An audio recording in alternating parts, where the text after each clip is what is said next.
Today we are going to talk about some job application vocabulary. So these are some words that you might come across on a job application that you may not be familiar with.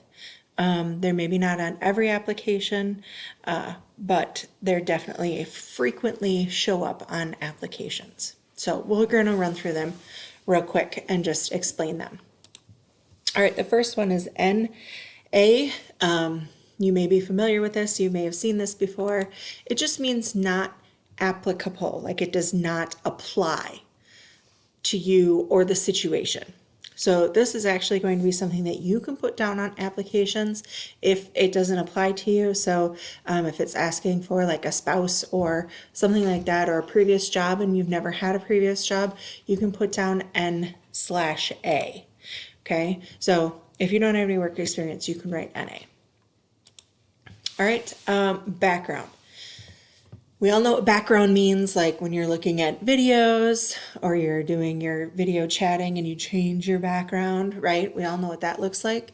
But this is more about your background. So it's about past work experience, any training that you've had, or any education that you've had. So for example, the interviewer asked me about my background. So this is kind of like when we talked about interviews and we talked about when the interviewer says, tell me about yourself. This is what they're looking for. They want to know your background. They want to know what kind of experience and training you've had. SSN. If it asks for SSN, that is asking for your social security number.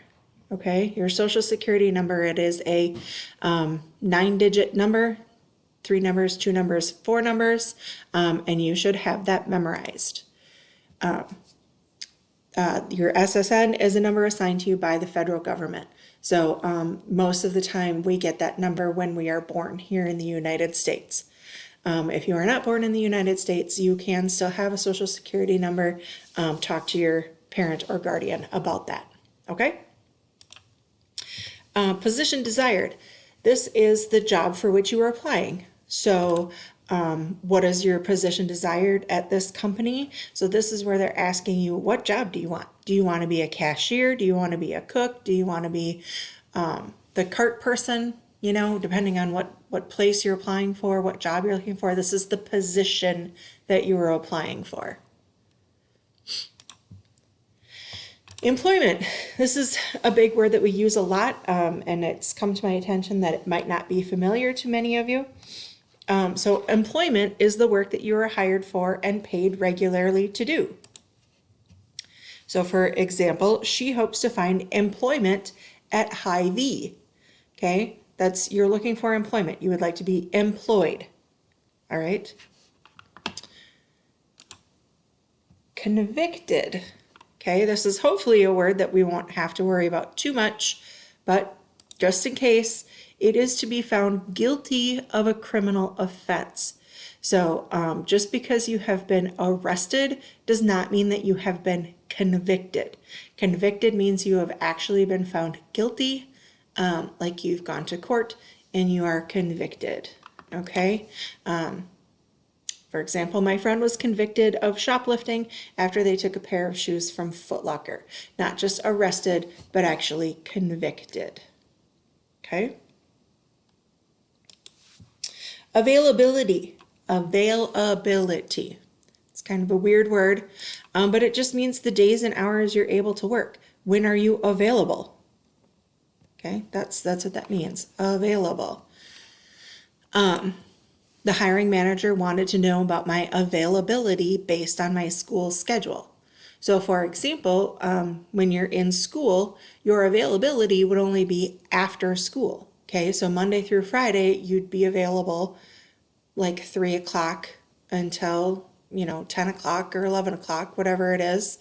And then your availability on the weekend is probably a little bit more open, right? So that's when you are able to work. Your availability, excuse me. Permanent address, okay? This is the address you call home. So the place where you are living. Like if you have an ID or a driver's license, this is the address that is on that document, okay? You want to make sure to include your permanent address on your resume. I know some people, you maybe have like a permanent address, but right now you're staying with your aunt or something. The permanent address is the address that you, like I said, is what you would have on like an ID or something. Okay. Former employer. Okay. Former means before, employer means the person who employs you. So this is the person or business for which you have been employed in the past. Okay. So it's not the person that you're currently working for, it's the person that you used to work for. Okay. My former employer, Pizza Hut, has written a nice referral based on my performance while working there. Okay. And again, this is your former employer is going to be the business. Usually you're going to use the business name as opposed to the person's name, unless you are working directly for a person. Does that make sense? So like if you're working at Pizza Hut, for example, you're going to use the business Pizza Hut. But if you worked for, your aunt at her, she maybe does hair out of her house, and you were in charge of cleaning up the hair when they were done. Okay, then your former employer would be your aunt, and then you would give that person's name, right? But usually you're going to use the business name that you've been employed by. Occupation. Occupation means your job. Okay, it's just kind of a fancy way of saying your job. For instance, my occupation is teacher, right? So if somebody says, what is your occupation? Technically right now, your occupation is student. Okay, that's your job right now is student. Some of you have additional jobs, so your occupation might also be a cashier, or you might also be a team member at McDonald's, or whatever it is. But it's your job. That's what occupation means. Previous, okay? Previous. This one's pretty easy. It means something from before. So for example, your past address. So like you could say previous address, or I ran into my previous teacher from middle school when I was at Caribou today. So again, not your current teacher, a previous teacher. Okay, something that happened before. You could also use this in place of the word former for former employment. You could say previous employment.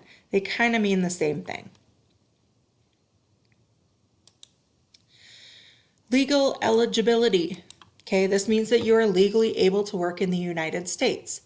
If you were born in the United States, you kind of automatically are legally able to work in the United States. Again, if you were not born in the United States, you may need to have some documentation or some sort of paperwork stating that you're legally eligible to work in the United States.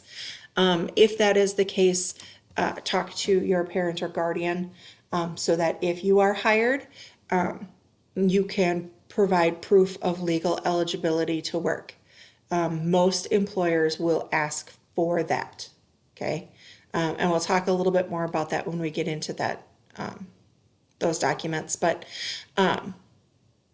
you need to be able to provide proof of legal eligibility. So for most of us, that's going to be like an ID, it's going to be a social security card, something like that will show that you're legally able to work in the United States. Subject studied. This is something that may come up on an application. It may also come up in an interview. And it's just about the classes that you've taken. Right now, you're kind of just doing your general classes that you have to take in high school. Again, some of you may be taking like a foods class or an art class or something that would apply to a potential job. So you might be asked, what were the subjects studied at your school that make you a good fit for this job? So if you're applying to be a chef or a cook, and you've taken a foods class, that would be a subject studied that you could talk about.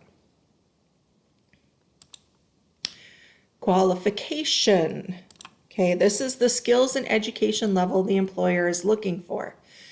Okay, so these are the qualifications. These are the things that make you able to do the job that they're trying to hire you for.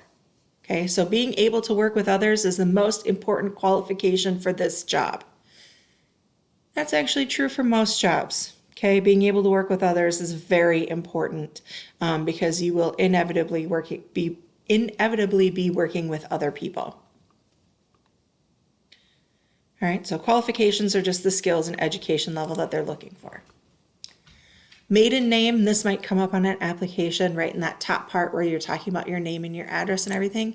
A maiden name is the last name of a female before marriage. Okay, so for ladies who get married and change their names, their maiden name was the one that they were born with. So for instance, before she got married, my mom's maiden name was Travers. Okay? So it just means the name, kind of the name that the woman was born with. If she changed her name when she got married, which she didn't have to. Applicant's signature. Okay, this is the signed name at the end of an application. This is where you just prove that it's you filling out the application. It's usually at the end and it'll say, you know, I agree that everything I said on here was the absolute truth and I never told a lie. Okay, so at the end of the application, it asks for the applicant's signature.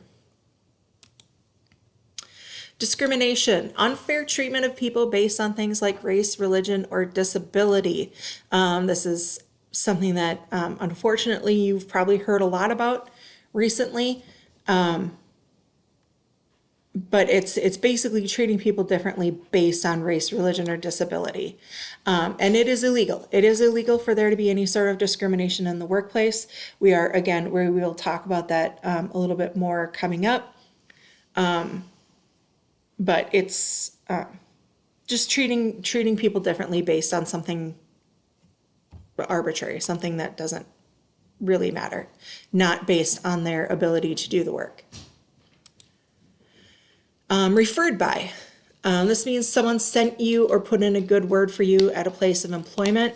So I was referred by my dad to his friend who is the manager of McDonald's. So this is, oh, my dad was like, hey, I'm going to send my kid over to you. You should give him a job. That's referred by. Salary desired. So this is basically the amount of money you would like to get paid. Again, we talked about this. At your age, there's probably not a lot of room for negotiation, but you might be asked, what is your salary desired based on your past experience? For most of you, it's going to be minimum wage. Terminate. To terminate someone means to fire, to end employment. So basically, I was late too many times, so my manager had to terminate me. Okay? That just means to get fired. Reference. We talked about this when we did our resumes. A reference is a person who can speak of your work habits, somebody who can say nice things about you. So I asked my case manager if she could be a reference on my resume. Okay, we talked about that. Applicant. Applicant is the person applying for the job. So that's you. When you fill out an application, you are the applicant. Okay, when you're trying to get a job, you're considered the applicant. All right, applying applicant. All right. Now, if you go on to Schoology, you will have there will be a link to the Kahoot so that you can practice doing these and see if you can get the highest score. So good luck.